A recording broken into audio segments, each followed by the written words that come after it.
الرحمن الرحیم نحمده ونصلی علی رسول الکریم۔ آج کل چونکہ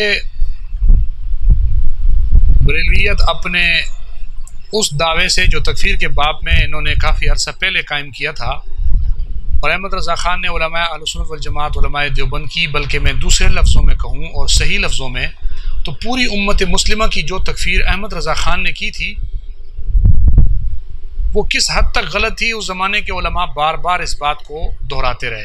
لیکن احمد رضا چونکہ انگریز اور کفر کا اعلی کار تھا، لہٰذا وہ اپنے اس دعوے سے کبھی پیچھے ہٹنے کو تیار نہیں ہوا۔ وہ اپنی جانب سے کفر کے فتوے لگاتا رہا۔ دیوبندی علماء جو دارالعلوم دیوبند کے اساتذہ علماء، ان سے نسبت تعلق رکھنے والے جتنے حضرات تھے، سب کی تکفیر کرتا رہا، اور زمانے کے حساب سے بہت سمجھایا گیا کہ مسلمان اس وقت انتہائی دیگرگوں حالت میں ہیں، بہت پریشانی کی حالت میں ہیں۔ حکومتی سطح پر انگریز اور یورپ مسلمانوں کے علاقوں پر قبضہ کیے ہوئے ہے، ان سے آزادی کی بڑی شدید ضرورت ہے، لہٰذا امت مسلمہ کو اتحاد کی ضرورت ہے۔ لیکن احمد رضا تیشہ تکفیر اور تیشہ تفریق چلاتا رہا، یہاں تک کہ خود بریلیوں نے اس بات کا اقرار کیا ہے کہ احمد رضا کی 50 سالہ محنت کے بعد امت مسلمہ 2 حصوں میں بٹ گئی، ایک حصے کو دیوبندی کہا جاتا ہے اور ایک حصے کو بریلوی کہا جاتا ہے۔ یہ ایک الگ بات ہے کہ بریلویت میں جو رضاخانی عقائد کے حامل لوگ ہیں، ان کا حکم امت مسلمہ سے بالکل ہٹ کرے، لیکن یہ بات ان کو بہت عرصے تک سمجھائی جاتی رہی، لیکن بات سمجھ میں نہیں آئی۔ اب حالات اس طرح کے نہیں ہیں، لیکن چونکہ آج کے بریلویوں اور رضاخانیوں کو یہ بات معلوم ہے کہ ان کی تکفیر اور ان کی جو امت مسلمہ کے توڑنے کی جو انہوں نے تحریک شروع کی تھی وہ انتہائی مشکل تھی، اور اس پر بہت ہی مسلمانوں کو چونکہ نقصان اٹھانا پڑا، تو آج یہ کہیں اتحاد کا چورن لے کے گھوم رہے ہیں، کہیں کچھ۔ اسی طریقے سے اس زمانے میں ایک بریلویوں کا مولوی ہے سعید اسد، جو اپنے تمام رضاخانی عقائد رکھنے کے باوجود اور ایک رضاخانیت کا احمد رضا کی فتوی تکفیر کو تسلیم کرنے کے باوجود بھی جگہ جگہ مارا پھرتا ہے۔ کہیں جا کر وہ احمد رضا کے فتویٰ کے علماء دیوبند کے ساتھ بیٹھنا وہ زنا خالص کے درجے میں ہے، تو وہ جا کر علماء دیوبند کے ساتھ بیٹھ رہا ہے، ان سے ہاتھ ملاتا ہے، ان سے گلے ملتا ہے، ان سے پیار و محبت کی باتیں کرتا ہے، اور وہ جتنے بھی احمد رضا کے فتوے تھے ان سارے کے سارے فتووں کو پاؤں کی ٹھوکر سے ہواؤں میں اڑا رہا ہے۔ لیکن دوسری جانب یہی سعید اسد اپنے بریلویوں کو خوش کرنے کے لیے اور کبھی کبھی امت مسلمہ کا راگ الاپنے کے لیے پھر سے میدان میں آ جاتا ہے۔ ابھی چند دن پہلے اس کی ایک ویڈیو آئی، آج سے غالباً 2-3 دن پہلے ایک ویڈیو اس کی آئی۔ ویڈیو کا نام رکھا ہوا تھا کہ کیا ہر دیوبندی اور ہر وہابی کافر ہے؟ تو اس کا اوپر عنوان تھا ہر دیوبندی وہابی کافر نہیں، اور نیچے لکھا تھا ایک ہوں مسلم حرم کی پاسبانی کے لیے۔ یہ عنوان لگا کر وہ نیچے کہتا ہے کہ جناب ہمارے اندر تشدد بڑھتا جا رہا ہے، جو ہمارے بزرگوں نے فیصلہ کیا ہے وہ بالکل دیانت اور امانت سے فیصلہ کیا ہے۔ تشدد ہمارے اندر بڑھتا جا رہا ہے، جو ہمارے بزرگوں نے فیصلہ کیا ہے بالکل دیانت اور امانت سے فیصلہ کیا ہے۔ مجھے پتا ہے اس پر بھی کئی لوگ چیخیں گے بغیر سوچے سمجھے۔ جناب من، آپ کو پتہ ہونا چاہیے کہ یہ تشدد آپ کے اندر نہیں بڑھتا رہا، بلکہ یہ تشدد احمد رضا کے اندر سے چلتا ہوا آ رہا ہے۔ خود آپ کے بڑوں نے کئی کتابوں میں اس بات کا اقرار کیا کہ احمد رضا خان فتنہ تکفیر میں بھی اور ویسے بھی تشدد کا نظریہ رکھنے والا تھا، اور اسی تشدد کا ہی شاخسانہ تھا کہ جس کی بنا پر اس نے امت مسلمہ کی تکفیر کی تھی۔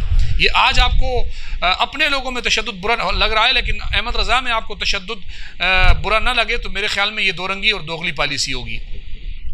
آپ کہتے ہیں کہ جو آپ کے بڑوں نے فیصلہ کیا ہے وہ امانت اور دیانت پر ہے۔ آپ کے بڑوں کا فیصلہ تو علماء دیوبند کی تکفیر کا ہے، آپ کے بڑوں کا فیصلہ تو علماء دیوبند کے مدرسوں سے پڑھنے والوں تک کی تکفیر کا ہے، اور احمد رضا نے اس بندے تک کی تکفیر کی ہے جو دیوبندی بریلوی جھگڑے میں نہیں پڑھنا چاہتا، اس تک کی تکفیر احمد رضا خان نے اپنی کتابوں میں کی ہوئی ہے۔ تو آپ کس بنا پہ کہہ رہے ہیں کہ آپ کے بڑوں کا فیصلہ امانت اور دیانت کی بنا پر ہے؟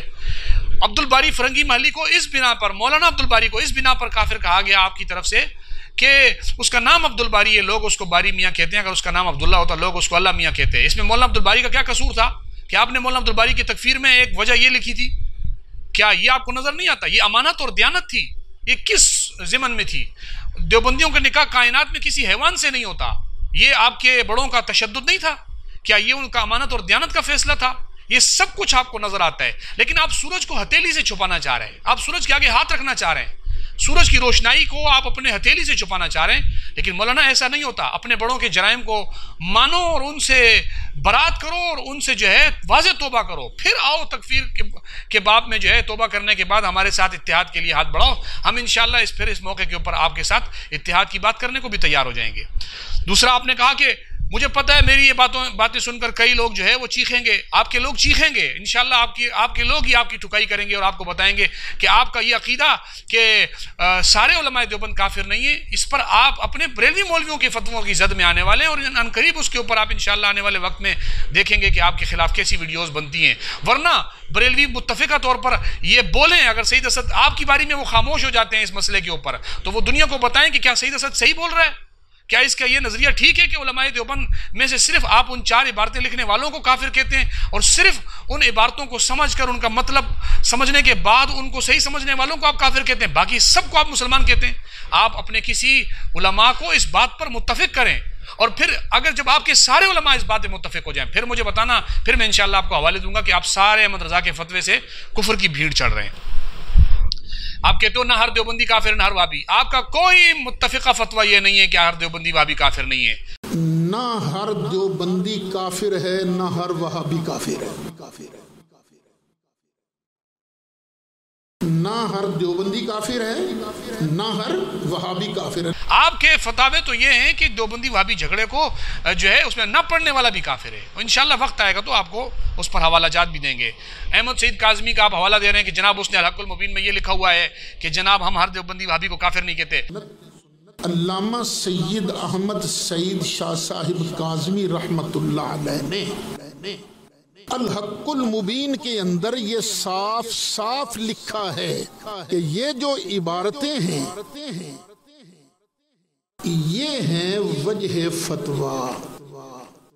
خود احمد سعید کاظمی آپ کے علماء کے فتوے سے اس نے لیغفر لک اللہ ما تقدم من ذنبک کا ترجمہ خلاف اولا کیا. آپ کے علماء نے اس کے خلاف کتاب لکھی ہے، پوری کتابیں آئی ہوئی ہیں اس کے خلاف. آپ کے مفتی محمود احمد ساقی کی کتاب ہے اس کے خلاف، احمد سعید کاظمی کی سعادتیں جس میں اس پر کفر کے فتوے لگائے گئے ہیں. آپ کے علماء کی کتابیں ہیں خلاف اولا کے رد میں جس میں اس پر کفر کے فتوے لگائے گئے ہیں. آپ کے علماء کی کتابیں موجود ہیں لذنبکا جس میں احمد سعید کاظمی پر اس ترجمے کی بنا پر کفر کا فتویٰ لگایا گیا. آپ لے کر آئے ہیں اس مسئلے میں فیصلہ کرنے کے لیے اس شخص کو جو خود آپ کے مسلک کے علماء کے نزدیک کفر کی بھیڑ چڑھا ہوا ہے.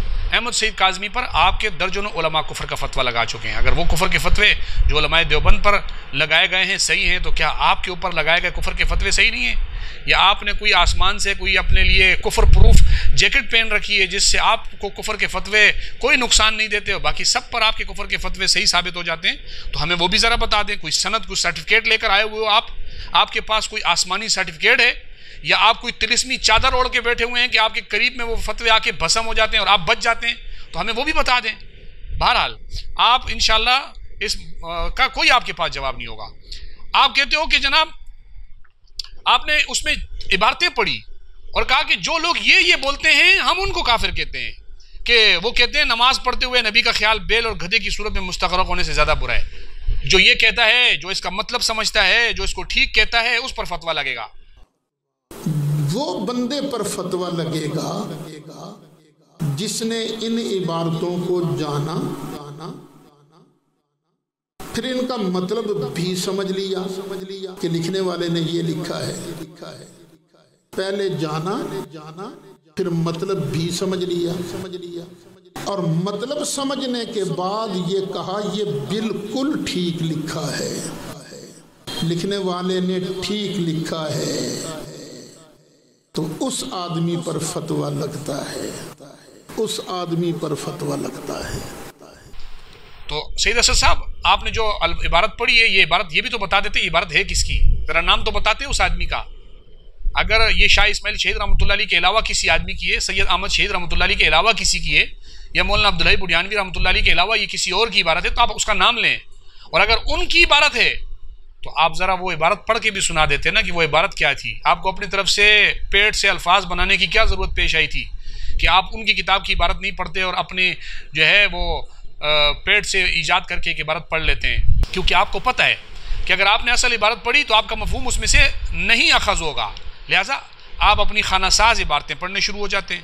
اور جناب من اگر یہ جو آپ نے عبارت پڑھی ہے، آپ اس کے اوپر کفر کا فتویٰ لگا کے کہتے ہیں کہ اس عبارت کا قائل کافر ہے یا اس عبارت کو صحیح سمجھنے والا کافر ہے. تو میں ایک عبارت آپ کے سامنے پڑھتا ہوں، ذرا اس کے قائل کو بھی آپ حکم بتا دیں کہ وہ کہتا ہے کہ تصور سے منع کر دیا جاتا، حضور کا خیال ہی نہ آنے دیا جائے اور نماز کے اندر سرکار کی طرف توجہ نہ جائے، کیونکہ اس میں تعظیم مصطفیٰ پیدا ہوگی، اللہ کی توحید میں خلل آئے گا. اتنا یہ مجھے بتائیں کہ یہ جو عبارت لکھی ہوئی ہے کہ نماز کے اندر سرکار کی طرف توجہ نہ جائے کیونکہ اس میں تعظیم مصطفیٰ پیدا ہوگی، اللہ کی توحید میں خلل آئے گا. سعید اسد صاحب یہ بتائیں یہ عبارت کفریہ ہے یا نہیں، اور اس عبارت کو آپ صحیح سمجھتے ہیں یا اس کے کافر قائل کو آپ کافر سمجھتے ہیں؟ یہ بھی ذرا بتا دیں. میں نے عبارت اپنی طرف سے نہیں پڑھی، آپ کی عبارت پڑھ کے سنائیے. مجھے صرف اتنا بتا دیں کہ اس عبارت کے قائل کے اوپر حکم کفر لگے گا یا نہیں. شاہ اسماعیل شہید رحمۃ اللہ علیہ پہ آپ کفر کا حکم لگائیں یا سید احمد شہید پر؟ پہلے احمد رضا سے تو پوچھ لیں. آپ کہتے ہو تشدد آپ کے لوگوں میں آیا ہوا ہے. احمد رضا شاہ اسماعیل کو مرتے دم تک کہے کہ میں اس کو کافر نہیں کہتا، اور آپ آج آ کر اس کی عبارت پڑھ کر کہیں کہ یہ شخص کافر ہے جو اس کی عبارت کو صحیح سمجھ رہا ہے وہ کافر ہے. آپ یہ کہہ رہے ہیں تو آپ احمد رضا سے زیادہ تشدد کر رہے ہیں.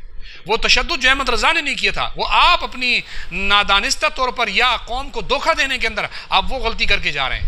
آپ نے دوسری عبارت پڑھی، آپ نے کہا کہ جناب رسول کے چاہنے سے کچھ نہیں ہوتا. مجھے بتائیں سعید اسد صاحب یہ کس مصنف کی کتاب ہے، کس مصنف کی عبارت ہے؟ ذرا بتائیں نا، مصنف کا نام لیں.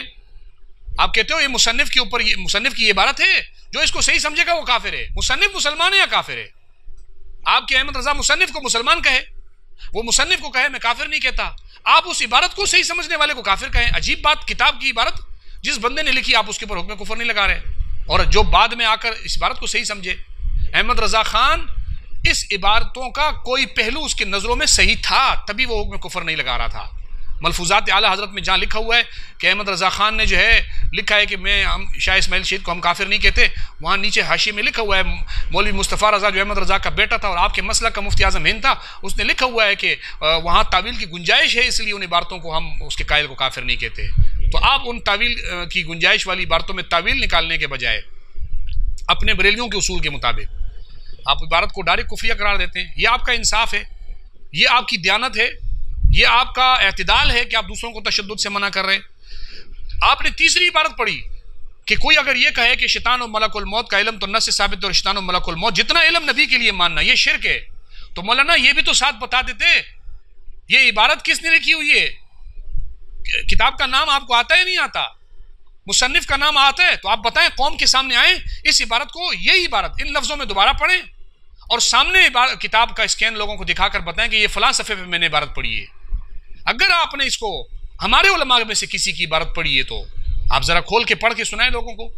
اتنا دھوکہ، ایک عبارت جو آپ کے رد میں لکھی گئی تھی، جو علی سبیل تنزیل آپ کا رد تھا، جس میں تنزیہ طریقے سے آپ کے عقیدے کو رد کیا گیا تھا، آپ نے اس عبارت کو اٹھا کر قائل کے ذمہ لگا کر اس میں اتنا رد و بدل کر دیا، اپنی طرف سے ایک جملہ بنا کر آپ نے اس کو قائل کے ذمہ لگا دیا.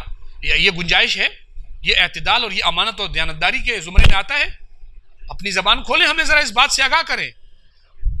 آپ نے کہا کہ جناب ہاں ہم نماز ایسے امام کے پیچھے نہیں پڑھیں گے جو ہے یا رسول اللہ نہ کہتا ہو. کافر نہیں کہیں گے، لیکن جو یا رسول اللہ کون نہیں کہتا؟ آپ علماء دیوبند کے بارے میں لوگوں کو بتائیں کہ وہ یا رسول اللہ کہتے ہیں یا نہیں کہتے. آپ کے بریلوی مولویوں نے اپنی کتابوں میں لکھا ہوا ہے کہ دیوبندی یا رسول اللہ کہتے ہیں.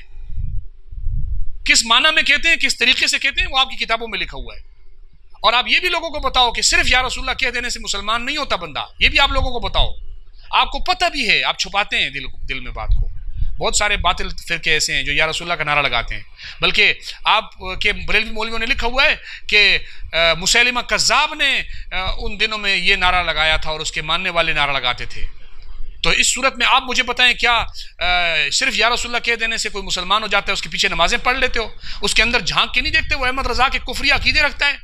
آپ اس کے اندر جھانک کے نہیں دیکھتے وہ آپ کے رضاخانیت کے گندے عقیدوں کا حامل ہے؟ صرف یا رسول اللہ اس کے لیے معافی کا سرٹیفکیٹ ہو گیا، سارے گناہ اس کے دھل گئے کہ اس نے یا رسول اللہ بول دیا. مولانا یہ دوغلی پالیسی نہیں چلے گی. اگر آپ کے پاس کچھ ہے اور آپ کو جب آپ آتے ہیں ویڈیو بنا دیتے ہیں، اس کو اپلوڈ کر دیتے ہیں، اتحاد بھی کر رہے ہیں، اتحاد کے لیے بھی بھاگ دوڑ کر لوگوں کو بتا رہے ہیں میں اتحاد کر رہا ہوں، پھر ویڈیو بنا کے اپلوڈ کرتے ہیں ان کے خلاف، یہ کافر ہیں، یہ کافر ہیں، یہ کافر ہیں، پھر اتحاد کرنے پہنچ جاتے ہیں. پھر جب آپ کے چیلنج کو قبول کیا جاتا ہے، جیسے میں نے آپ کے چیلنج کو کچھ عرصہ قبول کیا یا آپ کی کسی ویڈیو کا جواب دیا، تو آپ فوراً جو ہے وہ اس غار میں چھپ جاتے ہیں جہاں سے آپ کو نکالنا مشکل ہو جاتا ہے. اور پھر کوئی ایسے جو ہے وہ گلی میں چلنے والا آپ اس کو دھکا دے کے آگے کر دیتے ہیں کہ یہ جواب دے گا. کیوں؟ آپ کے پاس جواب نہیں ہے، صرف اعتراض کرنے کے لیے آپ ویڈیو میں آتے ہیں. اگر آپ کی عمر کا تقاضا جواب دینے کا نہیں ہے تو مولانا میرا مشورہ آپ کو یہ ہے کہ اعتراض کرنے کا بھی آپ کو عمر کا تقاضا نہیں ہے. پھر آپ گھر بیٹھیں، سکون کریں اس عمر میں، اللہ اللہ کریں اور اپنے عقیدوں کو درست کریں. اگر آپ اپنے آپ کو جواب دینے کا حل نہیں سمجھتے یا آپ کی شان میں توہین اور گستاخی ہوتی ہے تو ہم آپ کو کہتے ہیں کہ پھر آپ بھی گھر جا کے بیٹھ جائیں. پھر جو ہے اعتراض کرنے کی بھی آپ کی عمر چلی گئی ہے. آپ اپنا کام کریں، جا کر بیٹھ جائیں. لیکن آپ ایک طرف سے آتے ہیں اعتراض کر کے، جب آپ کو پیچھے سے آپ کا تعاقب کیا جاتا ہے تو آپ اندر بھاگ کے دروازہ بند کر دیتے ہیں اور بچے کو باہر نکال کے کہتے ہیں ان کو بولو گھر میں کوئی نہیں ہے. آپ کے کوئی بچہ باہر نکل کے آ جاتا ہے، وہ کہتا ہے کہ جی میں مناظرہ کروں گا. تو آپ کیوں نہیں کریں گے؟ آپ صرف اعتراض کریں گے، آپ صرف الزام لگائیں گے، آپ صرف بہتان اور تہمتیں لگائیں گے، باقی آپ کے پاس کچھ نہیں ہے. سید اسد صاحب، یہ رحمان کو بھی خوش اور شیطان کو بھی خوش کرنے کی جو پالیسی آپ نے شروع کر رکھی ہے، اور جس طریقے سے آپ ایک طرف سے اتحاد اور دوسری طرف سے آپ تکفیر کا آپ نے سلسلہ شروع کر رکھا ہے، جس طریقے سے ایک طرف آپ کہتے ہو کہ مناظرے جو ہے وہ وقت کی ضرورت نہیں ہے اور دوسری طرف آپ چیلنج بازیاں کرتے ہو، جس طریقے سے ایک طرف آپ کہتے ہو کہ جناب آپ کی عزت اور احترام کا خیال کیا جائے تو دوسری طرف آپ دوسروں کے بڑوں اور کی عزتوں سے کھیلتے ہو، ان کی عزتیں اچھالتے ہو، تو یہ دوغلی اور دو رنگی اور منافقانہ پالیسی آپ کی نہیں چلے گی. اور نہ انشاءاللہ ہم آپ کی اس پالیسی کو چلنے دیں گے. ہمت ہے آپ قدم بڑھا کے میدان میں آئیں، صرف اعتراض نہ کریں، بیٹھ کر بات کریں.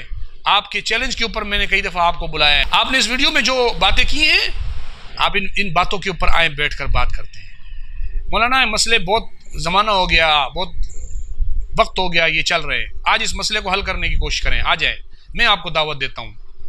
پہلے کی طرح جیسے پہلے آپ خانہ بدوش ہو گئے تھے، دوبارہ ایسا نہ ہو. یا باطل کو شک مفتی نجیب اللہ عمر، داعیان دین حق مفتی نجیب اللہ عمر، یا باطل کو شک مفتی نجیب اللہ